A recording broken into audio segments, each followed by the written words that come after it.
Are U.S. Treasury bonds still safe to invest in? Very much so. I think this is not an issue of credit rating. The United States can pay any debt it has because we can always print money to do that. So there is zero probability of default. Ya prácticamente esperando. Héctor Giuliano, aquí lo tenemos, el compañero al que vamos a entrevistar hoy. Como decíamos antes, experto en geopolítica y en el tema financiero. Decía esto, que el problema de la Argentina es financiero, no económico. Y bueno, es una de las personas que más ha levantado la voz contra todo lo que es la usura internacional, el FMI, etcétera, etcétera, ¿no? Cuando vivimos en un país donde todo lo verdaderamente importante es secreto. Y la deuda es lo más importante que tiene el país en materia económico-financiera y es lo más secreto. Lo que pretendo plantear es la presencia de la usura en el mundo actual, cosa que está totalmente soslayada. El tema usura no forma parte de la temática económico-financiera que se vive en el país y en el mundo. Esa trampa de deuda, esa presencia de la usura, no solamente existe, aunque está invisible a los ojos del común de la gente, sino que es determinante de todo lo que ocurre en la Argentina en materia financiera, económica y política. Y el mecanismo a través del cual eso se produce es los sistemas de deuda pública de los países. Adelante. Bueno, a mí, Héctor, para arrancar un poquito, Jordi al habla, me gustaría que nos pudiera explicar un poquito, ya sé que es muy infantil, a lo mejor la reflexión, pero de pequeños siempre nos han contado lo que decíamos antes, que había unos países pobres que le debían dinero a los ricos, como a Estados Unidos. Pero sabemos que Estados Unidos, China, todos los países, los más fuertes, están endeudadísimos. Mi pregunta es, ¿con quién? Y sobre todo, y también, ¿quién crea el dinero que se lo deja? Y con el cual encima cobra intereses. Un poquito, si quiere arrancar por ahí, porque creo que viene parte del meollo y sobre todo del gran engaño para que nosotros no podamos ver la realidad. No, está bien planteada la pregunta, porque el problema que en la Argentina lo vivimos de forma dramática y exponencial, no es un problema exclusivo de la Argentina, es un problema universal, es un problema de todos los países. La primera potencia del mundo, los Estados Unidos, es el país más endeudado del mundo. En este momento, como es sabido, Estados Unidos tiene una deuda pública de 31.4, ellos llaman trillones de dólares, lo que en el mundo anglosajón lo que nosotros llamamos billones, es decir, millones de millones. En este momento la deuda pública de los Estados Unidos es de 31.4 billones de dólares y, como es sabido, el Congreso está debatiéndose una vez más para ampliar el techo de deuda. Ellos llaman el techo de deuda el límite de endeudamiento autorizado por el Congreso al Poder Ejecutivo. Caso contrario, los Estados Unidos, la primera potencia capitalista del mundo, entraría técnicamente en default, que default significa incumplimiento, es decir, incumplimiento de sus obligaciones. Sí. Desde ya ningún país, bueno, en España ustedes también lo saben por experiencia, sí, pero prácticamente ningún país del mundo está exceptuado de estar sujeto a esta regla de endeudamiento. Si me permiten encuadrar el tema, porque quizás sea de utilidad, claro, voy a una cuestión de texto que es la siguiente. Esto lo sabemos por base de finanzas públicas. El Estado tiene tres fuentes básicas y clásicas de financiamiento. La primera es la recaudación tributaria, tanto impositiva como previsional, es decir, el cobro de impuestos. Esta es la clásica fuente de financiamiento del Estado. Bien. La segunda, que está muy denostada y mal planteada hoy en día, la segunda fuente de financiamiento del Estado es la emisión controlada de dinero. Insisto en esta segunda palabra, controlada de dinero. La inflación es la emisión descontrolada, la emisión totalmente fuera de la producción de bienes. ¿Por qué? Porque la inflación es un fenómeno que se produce por asimetría, por desequilibrio entre la cantidad de medios de pago y el crecimiento de la economía. Si ustedes tienen muchos medios de pago, es decir, muchos billetes, sí, y tienen poco crecimiento, la tendencia a la inflación, es decir, la tendencia a que baje el valor del dinero, va a ser mayor. Claro. Entonces, no es que la emisión monetaria en sí misma sea negativa, porque lo que define, esto es definición mía, pero producto del estudio pragmático de la realidad, el efecto inflacionario que tiene la emisión monetaria, repito para ser claro, efecto inflacionario de la emisión monetaria no es por culpa de imprimir billetes, sino es el destino que se le da a esos billetes. Ejemplo, en la Argentina no solamente el Estado Nacional está endeudado, sino también el Banco Central. Está endeudado en tal proporción que tiene letras de corto plazo, son letras de liquidez llamadas LELIQ, que suman en la Argentina unos 14 billones de pesos, equivalen a unos 60.000 millones de dólares. Qué barbaridad. El Banco Central imprime 1 billón de pesos por mes solamente para pagar intereses de esas letras de liquidez. Por eso hay inflación, porque se soslaya decir que la tasa de interés es el principal factor de inflación. Claro, o sea que todo el dinero está diciendo que todo el dinero que se imprime prácticamente va para pagar intereses y por lo tanto, claro. En este momento, en la Argentina, hoy, mayo del 2023, efectivamente, la totalidad, porque la Argentina, por el acuerdo último firmado con el Fondo Monetario Internacional, tiene vedado emitir moneda, salvo un cupo que se le da para sostener una parte del financiamiento del Estado, una parte que ya está al límite, cubierta. No tengo el dato acá, pero creo que son unos 2,5 billones de pesos. Claro. Pero en deudas del Banco Central, que son estas letras, tiene 14. O sea, la desproporción, tener un Banco Central endeudado es no tenerlo en la práctica. Ya. Esta es la gran trampa. A mí aquí, pero no me quiero ir, perdón, de la reflexión inicial, cuando decía, el Estado tiene 3 fuentes básicas y clásicas de financiamiento. Primero, la recaudación. Segundo, la emisión controlada de dinero. Y tercero, como vía excepcional, el endeudamiento público. Y ahí viene el nudo de la cuestión. Porque cuando yo, Estado, imprimo dinero, ese dinero, más allá del costo del papel y la tinta para imprimirlo, no tiene costo para mí. Va a tener un efecto económico, social, financiero, todo lo que queramos, pero no tiene costo directo. En cambio, cuando yo emito deuda, sí tengo un costo, que es la usura, es la tasa de interés, porque piadosamente llamamos tasa de interés a lo que conceptualmente es usura. La usura desde el derecho romano es lo que es hoy, es el alquiler que se paga por el capital prestado. claro. Lo que pasa es que como suena muy mal la palabra usura, tiene una justificada mala fama,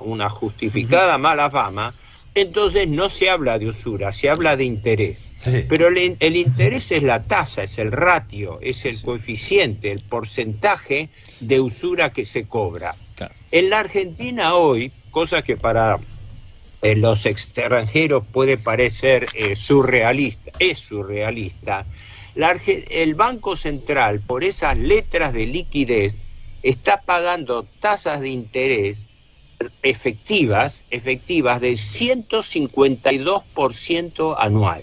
Claro, Héctor. Repito, tasas de interés por las cuales se paga más interés que el capital o principal de la deuda. Sí, perdón. Sí, no, Héctor, un poquito para ir encaminando, pero obviamente que la usura estaba penada, ¿no? En la antigüedad, por algo era, y hoy en día corre por sus anchas, ¿no? Entonces, a mí me vienen 2 preguntas ya básicas a raíz de lo que ha explicado usted. Primero, ¿a quién se le paga los intereses? Porque al final, si yo le tengo que pagar intereses a alguien, es decir, me tiene a mí cogido, por donde ya sabemos todos, y al final, si yo no aplico ciertas políticas públicas en el país, entonces a lo mejor me dicen que no me conceden nuevos créditos o que los tengo que pagar antes, cuando se venzan. Chantaje. Chantaje. Eso es lo primero que se me viene a la cabeza, obviamente. Y segundo es la reflexión de si Estados Unidos, que es el país más poderoso del mundo, puede entrar en default, es decir, hace guerra contra otros países para tener superioridad y justo va a acatar las reglas financieras. ¿Quién está por detrás de todo esto? ¿No? Que son más fuertes para no hacer guerras. ¡Qué quilombo! No, ¿a quién le deben el dinero? ¿Quién les presta el dinero? Así que, Héctor, si quiere desarrollar por ahí, y usted mismo... No, las preguntas están muy bien hechas, así que voy a tratar de estar con mi respuesta a la altura de la pregunta, ¿no? Es un desafío. El primer problema es creo que lo han citado allí. Yo tengo una premisa. En la Argentina y en el mundo, todo lo verdaderamente importante es secreto. Y en materia financiera, la deuda pública, sea en cabeza del Estado Central, sea en cabeza del Banco Central de la Argentina, hay una característica: la deuda es secreta, no sabemos quiénes son nuestros acreedores. En este momento el Estado argentino tiene una deuda pública de 410.000 millones de dólares. Según cómo se compute el Producto Bruto, eso equivaldría entre el 90, el 80 o el 100% del Producto Bruto.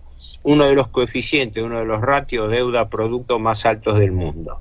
Pero igual eso es para la parte econométrica o financiera. La realidad es que la deuda, esa monstruosa deuda, no se paga, se refinancia en forma continua. Por eso yo siempre cito acá 3 conceptos preliminares que son fundamentales. La primera es que no se tiene en cuenta que la deuda es un condicionante total y absoluto de todo lo que ocurre en el país y en el mundo en materia financiera, económica y política. Si no se entiende esa condicionalidad, esa centralidad de la deuda, creo que no se entiende en qué mundo estamos viviendo. La segunda es que la deuda no es un hecho en sí aislado, la deuda es un sistema. Exacto. La deuda es una concatenación de acciones de gobierno tendientes a reemplazar la fuente de financiamiento del Estado. Es lo que impone el Fondo Monetario y los grandes grupos acreedores. Claro. No imitan dinero propio, no ejerzan la función de señoreaje del Estado, que significa que ustedes como Estado pueden emitir moneda propia en la medida que lo necesiten para la economía productiva, sino que en lugar de emitir dinero emitan deuda. ¿Por qué? Porque por la deuda pagan interés. Claro. Y el interés me lo pagan a mí, que soy el acreedor. Claro, claro. Dentro de esa lógica se mueve entonces lo que yo llamo la lógica de la usura. Normalmente se entiende que el usurero, el prestamista usurero, es aquel que actúa mal pero tiene razón en el fondo, porque lo que quiere es cobrar, recuperar su dinero. Y eso es una concepción errónea, porque el prestamista usurero no quiere que el deudor le devuelva la plata, al revés, quiere que no se la pueda devolver nunca, porque de esa manera una deuda circunstancial se transforma en una deuda perpetua. Eso es lo que ocurre en la Argentina y en el mundo. Las deudas no se pagan, se refinancian en su totalidad. Y entiendo, Héctor, que si algún país quiere pagar todo el principal que debe, va a empezar a tener muchos problemas internacionales. Exacto, difícilmente se lo vayan a permitir, pero se lo van a permitir solamente a condición de que se vuelva a endeudar, que sería la gran paradoja. Esto es importante por lo siguiente. Miren, hace unos pocos años estuvo acá, en las jornadas monetarias del Banco Central de la Argentina, un banquero o funcionario internacional, Ilan Golfan. Él fue primero presidente del Banco Central de Israel y después lo fue de Brasil, porque tiene doble nacionalidad. Después pasó recientemente a ser jefe del Departamento Hemisferio Occidental del Fondo Monetario y actualmente es titular del Banco Interamericano de Desarrollo, ¿no? Sí. Ilan Golfan, recuerdo, no fue el único que habló del tema. Cuando irrumpió su exposición en el Banco Central, hace unos 5 o 6 años atrás, dijo esto, dice: el principal problema financiero del mundo es, yo le pondría punto suspensivo, el principal problema financiero es el exceso de liquidez mundial.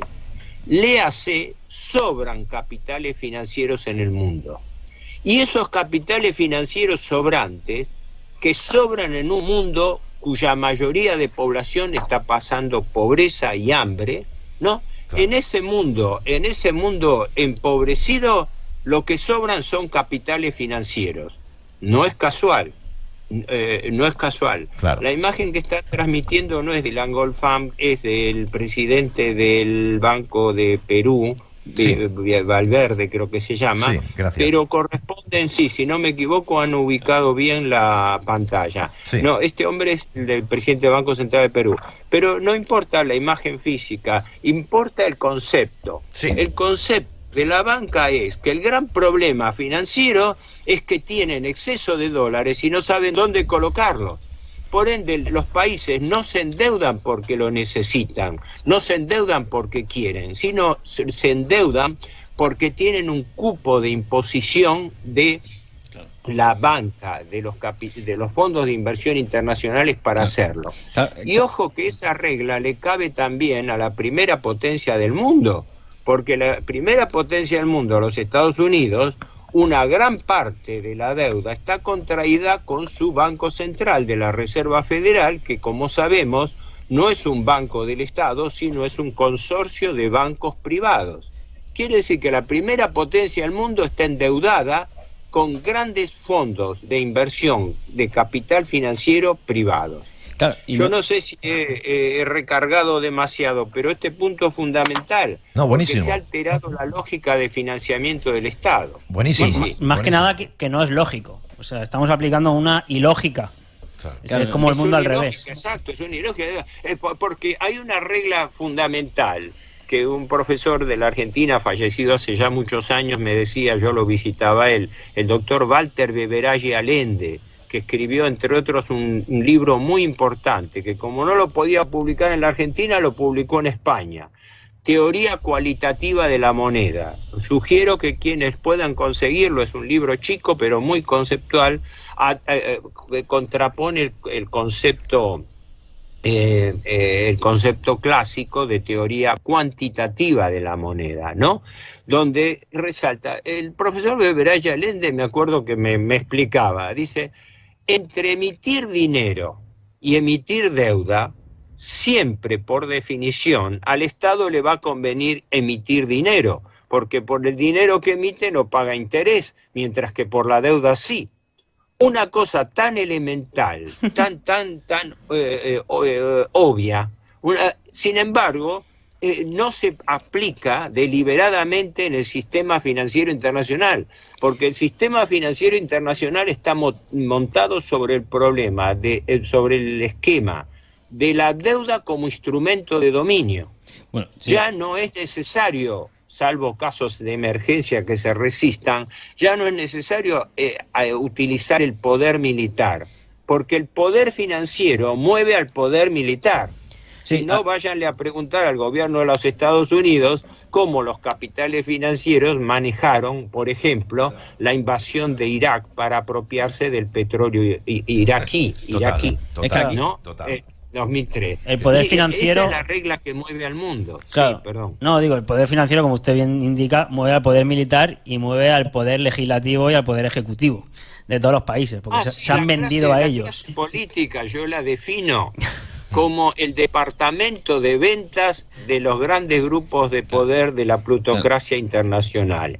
Exacto. Cuando uno entra en una empresa, yo ahora estoy jubilado, estoy pensionado, ¿no? Sí. Pero por mi actividad, licenciado en administración, trabajaba en sistemas, en informática, en la actividad privada, ¿no?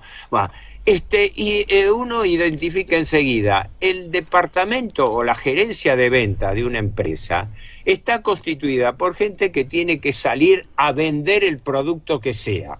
Bueno, la clase política en su conjunto cumple esa función. Son el departamento de venta de los grandes intereses que financian la partidocracia local e internacional. Claro. Entonces, el papel de lo que digan los miembros, los representantes de la clase política, en mi opinión, es totalmente secundario y agregaría hoy en día hasta despreciable, claro. Porque lo estamos viendo en la Argentina, que los políticos cambian de postura y cambian de posición misteriosamente sin que existan explicaciones lógicas, ¿no? De ahí la famosa frase. Sí, adelante, Iru. Aprovecho para saludarte, Héctor. Sí. Mi nombre es Irú, acá compañero de Quique Romero. Agradecerte primero, lógicamente, también por la participación, pero digo, todo eso se entiende con esa famosa frase de a mí dame la impresión de dinero, que no me importa quién haga las leyes. Esa, la de Amsel Rothschild, sí, el fundador de la dinastía. Claro, porque Efectivamente. Sí. Lo que No, por eso, acá hay una premisa. El dinero manda en el mundo. El que no entiende porque acá hay que hacer una diferencia fundamental entre finanzas y economía. La gente no tiene la culpa, el hombre corriente asocia las cosas como si fueran lo mismo, pero finanzas y economía son dos cosas diferentes, son dos mundos distintos. Cuando nosotros hablamos de economía, nos referimos a la economía física o real, o sea, nos referimos a los problemas de inversión, de producción, de comercialización de bienes y servicios. Cuando hablamos de finanzas, en cambio, hablamos de una lógica diferente, hablamos de la inversión financiera autónoma, es decir, el arbitraje entre tipos de cambio y tasas de interés, migración de capitales, salida de capitales, triangulación por paraísos fiscales, uso de criptomonedas, uso de títulos valores distintos. ¿Me explico? Sí. Es un mundo distinto, es una lógica distinta, porque una es la lógica de la producción, de la economía real de bienes físicos. La otra es la economía especulativa del arbitraje. En la Argentina lo estamos viendo, la carrera permanente que existe entre si conviene comprar una moneda dura, el dólar, o conviene colocar el dinero a interés. Entonces el gobierno, para atraer esos capitales que no se vayan al dólar, le está pagando una tasa nominal, el Banco Central, de 97% anual, una tasa que es estratosférica en Europa y en el mundo. La Argentina es el país que paga las tasas de interés más altas del planeta, ¿no? Que equivale a una tasa efectiva, porque son tasas que se obtienen por capitalización de intereses, del 152%. Y paralelamente la tesorería del Estado, la otra ventanilla de endeudamiento, está pagando tasas del 98%, tasas que exceden el 154% anual. El sentido común. Por eso la Argentina, que es un país rico, no levanta cabeza. Claro. Porque ¿qué país puede levantar cabeza cuando está súper endeudado y lo único que puede hacer es responder apenas al pago de intereses? Porque el capital no se puede pagar y se lucha exclusivamente por llegar a pagar el quantum posible de intereses. Sí. Héctor, eso sí. Una preguntita, a ver, también, para seguir un poquito con las ideas. Tenemos claro que al final, entonces, tenemos una plutocracia por encima de todos los países que tienen que obedecer y hacer lo que dictaminan, ¿no? Un poquito, y eso, a mi entender, es esclavitud, porque el origen de las naciones está perdiendo su sentido. Hay un fraude. La palabra esclavitud financiera, en sí. efecto, es un sistema de esclavitud financiera. Ideológica también, porque también a través de la política nos implementan un montón de ideas a la sociedad que tenemos que acatar porque están financiadas y al final es la única voz. Que esto al final, bueno, es el nuevo orden mundial que al final lo tiene todo controlado con todos los brazos que existen, ¿no? Pero has dicho que es secreto a quien se le debe el dinero, los acreedores. Nadie sabe quiénes son los acreedores. Más allá, eso es interesante porque a la tuya me faltaba contestarla porque sí, claro. Un momentito. Sí, enseguida lo hará. Sí, enseguida lo hará. Entonces, Héctor, más allá de, no sé si se puede llegar a saber quiénes son esos acreedores, pero sí que nos gustaría que, si tiene un poquito de información, al final, quién está también detrás de la Fed en cuanto a quién crea el dinero, quién le vende el dinero, por así decirlo, a Estados Unidos, y también un poquito lo que sería el Banco de Pagos Internacionales, ¿no? Que se creó en 1930, que recordemos que no es auditado, que no tiene que dar cuentas a nadie.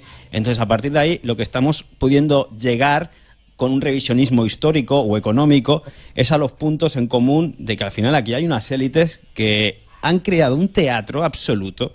Y entonces a nosotros nos están manejando, no solo a nosotros individualmente, sino a los países, y da igual, ya no solo a quien votes, sino da igual porque siempre vas a tener la cuota de intereses usureros que te van a estar esclavizando a pagar a perpetuidad. Exacto. A ver, tu pregunta la descompongo en tres partes. La primera, ¿quiénes son los acreedores del Estado? Eso es secreto Y es secreto porque los gobiernos de turno, cualquiera sea los gobiernos de turno, tienen acordado con los acreedores su anonimato.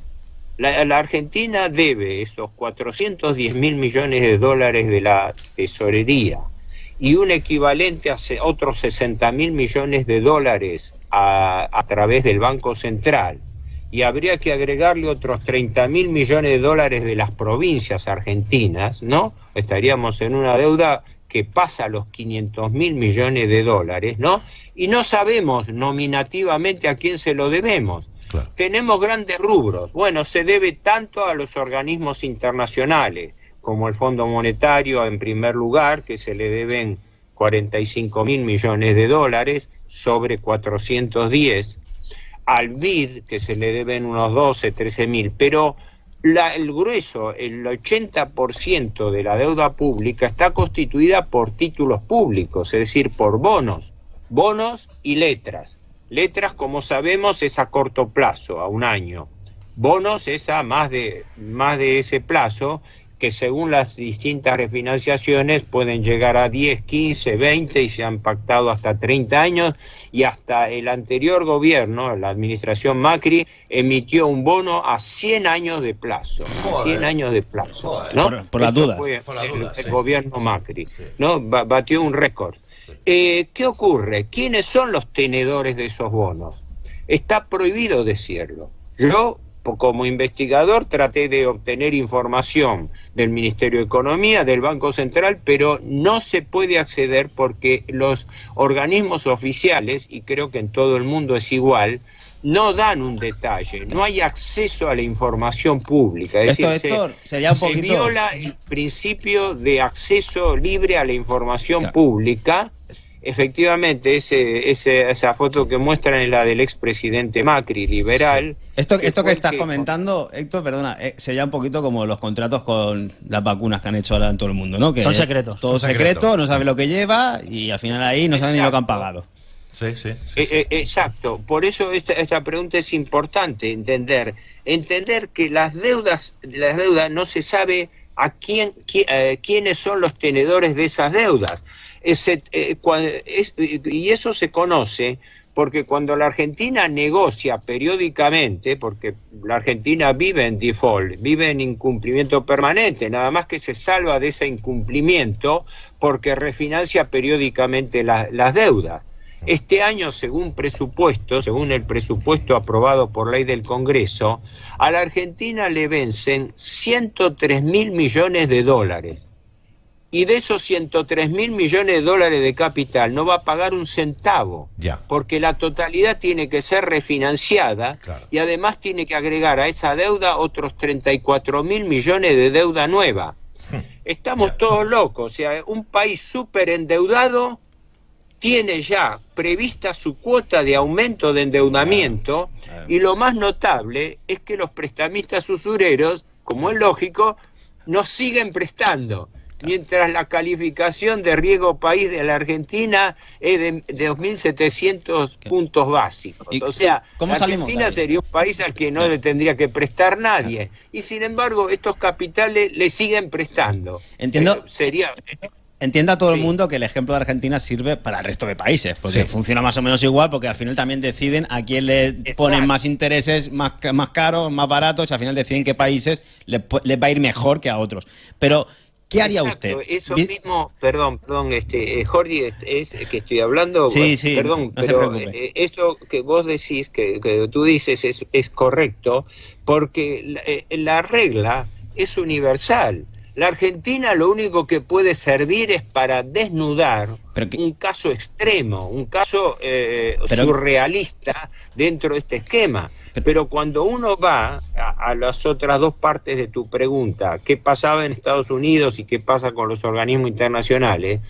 En Estados Unidos, en el año 2018, pagaba anualmente de intereses 550.000 millones de dólares de intereses. O sea, Estados Unidos pagaba en un año de intereses a sus acreedores más que lo que es el valor del Producto Bruto de la Argentina. Sí.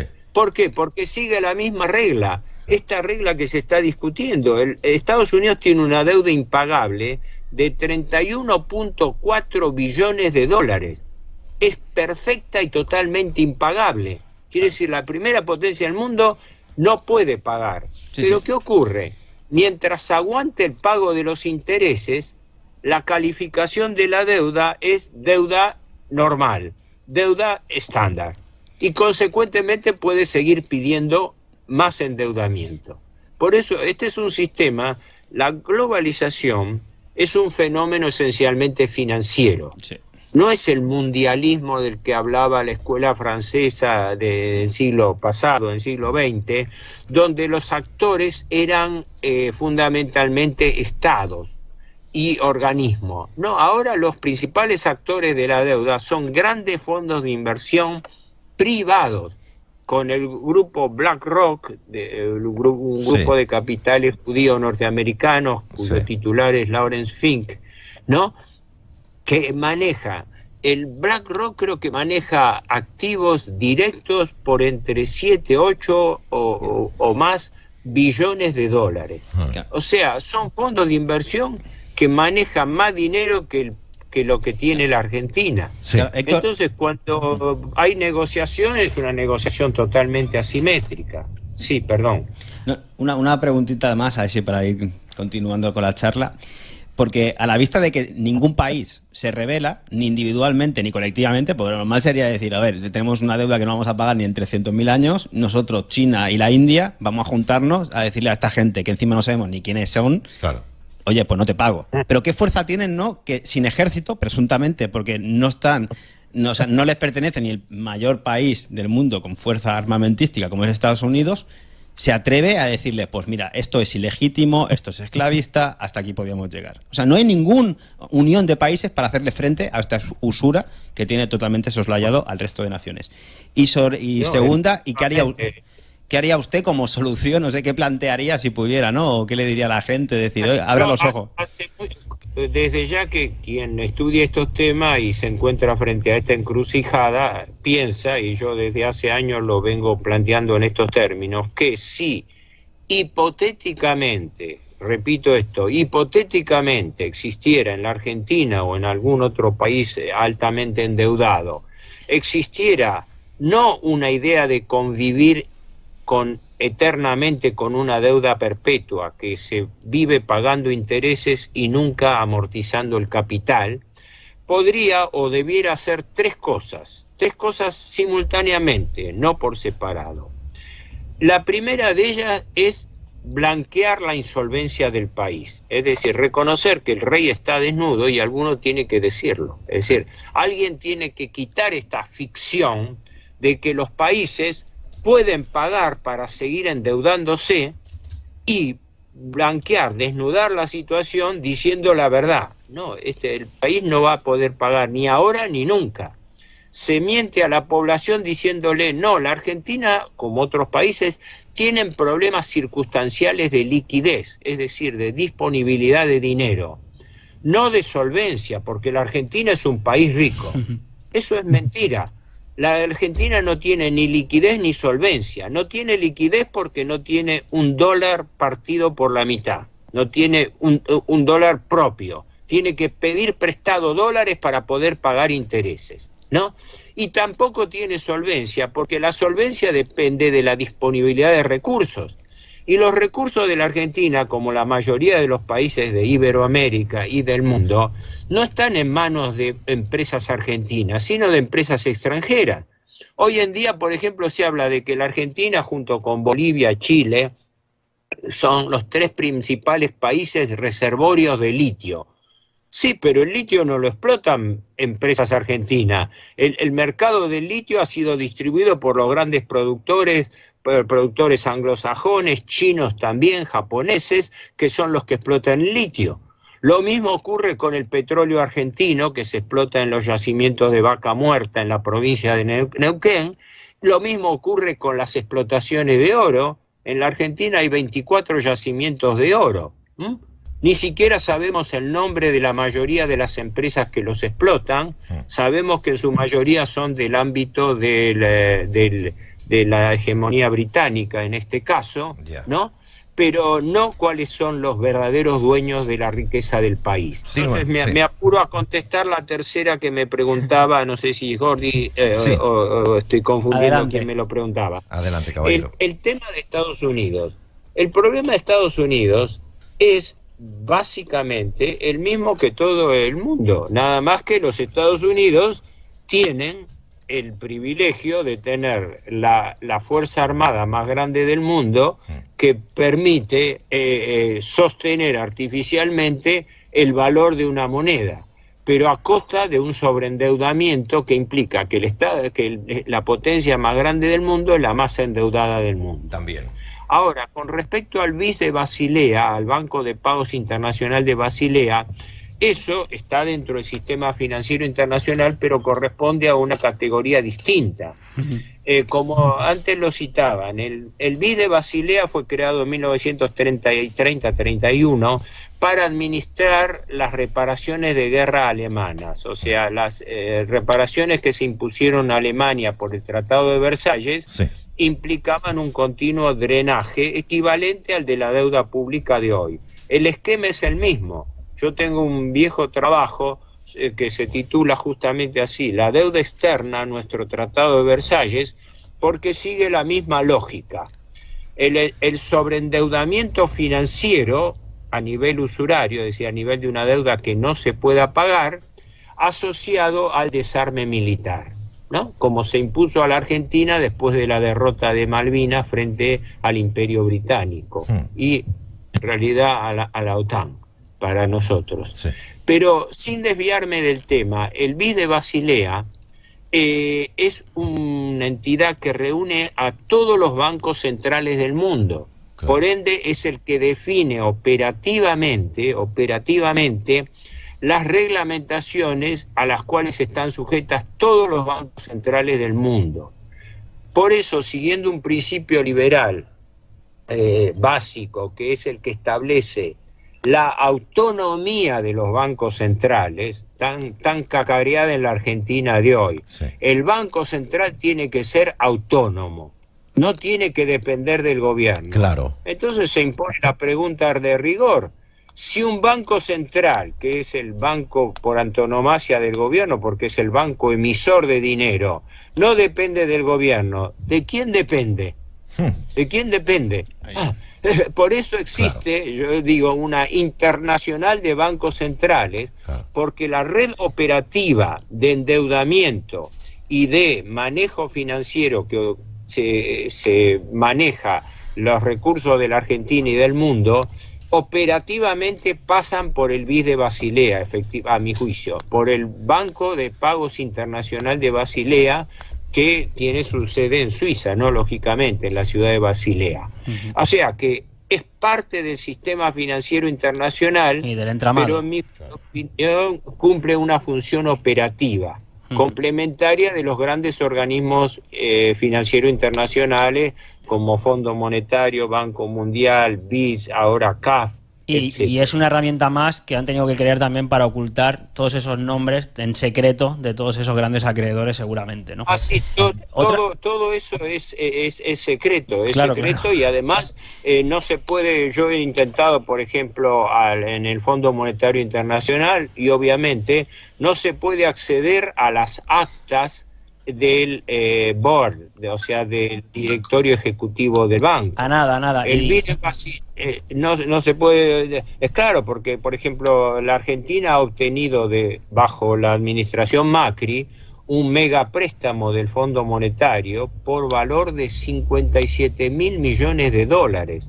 Una brutalidad, es el préstamo más grande que ha dado el Fondo Monetario en la historia de su gestión, y es también el más grande que la Argentina ha recibido. Sobre esos 57.000 millones de dólares que contrajo el gobierno Macri en el año 2018, el Fondo Monetario le desembolsó 45.000, que ahora, con el actual gobierno socialdemócrata kirchnerista, se ha refinanciado por 10 años. Claro. Se ha convertido el préstamo stand-by en un préstamo de facilidades extendidas por 10 años, que le permite al Fondo Monetario monitorear diariamente las cuentas del país hasta el año 2034. Así que ni siquiera tenemos la libertad de poder decidir sobre la finanza del Estado, porque están controladas y monitoreadas desde el Fondo Monetario. La palabra secreto es repugnante ya, como decía el propio Kennedy, Sí. más con todas estas cosas, ¿no? Pero porque aquí estamos viendo que ya no solo va, no va solo de pagar una deuda usurera, no solo va del plano económico, se están quedando, gracias a tener que refinanciar todas estas deudas, también con todos los bienes de los países, con todas sus tierras, sus recursos naturales, hasta con el agua, ¿no? Ahora, actualmente, más aún cotizando en bolsa. Ese es el objetivo. Claro. Acá, bueno, el general Perón esto lo advertía, pero décadas antes del año 2000, cuando dijo que teníamos que estar advertidos de que el año 2000 iba a encontrar a la Argentina y a Iberoamérica unida o dominada. Y dominada ¿no? está, y Y acabada. que el objetivo del capital financiero era los recursos naturales. Por eso, del dinero, de la usura financiera, se pasa al dominio de la economía. O sea, en este momento es como decir, la finanza está matando la economía, porque la economía ya no sigue leyes o reglas naturales, porque el capital financiero está concentrado en el mundo. No es que existe en el mundo una utópica libre competencia. Totalmente, Este Héctor. proceso está estudiado desde, bueno, ahora no vamos a tener tiempo a hablarlo ahora, ¿no? Exacto, Pero sí. desde que Werner Sombart, de 1890, escribió su libro El apogeo del capitalismo, es sabido que la economía moderna descansa en la concentración del capital, primero económico y luego del capital financiero que controla el capital económico.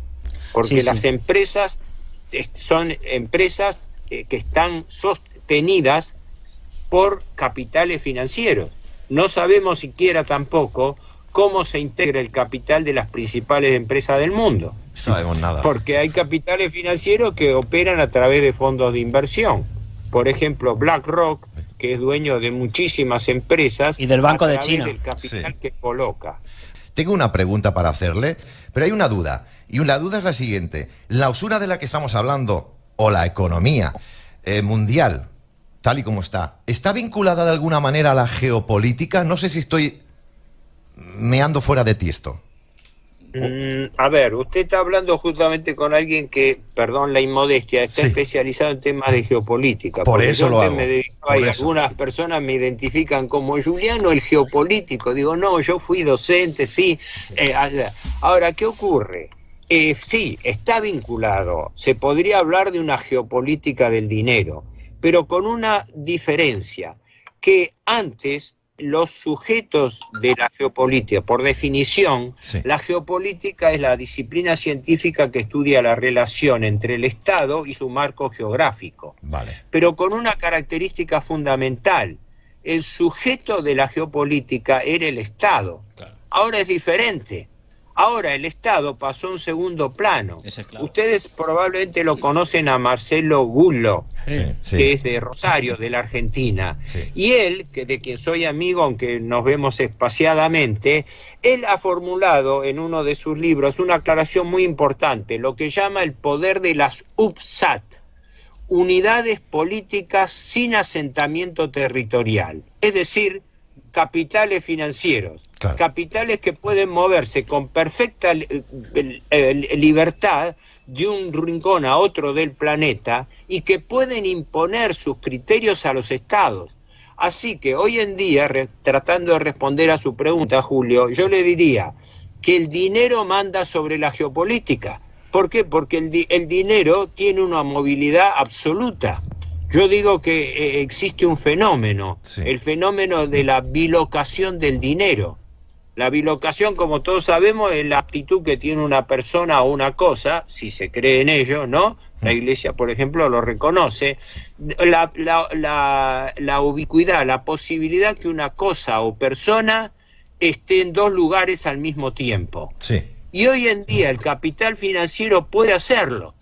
El dinero argentino puede estar operando en Buenos Aires durante el día y durante la misma jornada transferirse a las antípodas a la bolsa de Singapur y está rindiendo utilidades en operaciones en la bolsa de Singapur. Así que en este momento para mí se ha destruido un concepto fundamental de la geopolítica. Primero, el sujeto ya no es el Estado, Claro. son los grandes grupos financieros. Claro. Y segundo, se ha alterado la relación de tiempo, porque existe una bilocación del dinero. El dinero puede estar circulando por el uso horario. Se entiende, a se tasa entiende. instantánea en todo el mundo. Sí. No sé si respondí apretadamente a su pregunta. Bárbaro. Yo, sí. sabe, una acotación simplemente, o mi opinión, y creo que la de muchos de aquí y nosotros, pero entendemos que ya en todo este entramado que han montado, el dinero ya se usa para todo esto que explica usted, pero a otras instancias, ¿no? Ya como una herramienta para intereses mucho más allá de lo que puedan ser recursos económicos, financieros, recursos naturales, sino para perpetuar la esclavitud y sobre todo para crear un control total, incluido el mental y el espiritual, porque ya no puede ser de otra manera hacia donde nos llevan. Te digo, desde ya estamos frente a un problema transeconómico y transfinanciero, es decir, algo que va más allá de la economía, más allá de la finanza. Claro. Por eso yo hablaba de que la deuda constituye una condicionalidad total y absoluta sobre el Estado. Ya. Esto es un fenómeno imperante. Yo me despido de usted, ahora serán mis compañeros. Dios le guarde. Gracias de corazón. Pues yo Gracias, agradecer. igualmente para ustedes. Sí, agradecerle, Héctor, de verdad, que muchísimas gracias por estar aquí con todos nosotros, explicarnos, sobre todo también desde la calma, desde el conocimiento y sobre todo desde unos valores desarrollados que creo que todo el mundo que lo escuche los puede apreciar. Así que, compañeros, no sé si Martín y Lucas.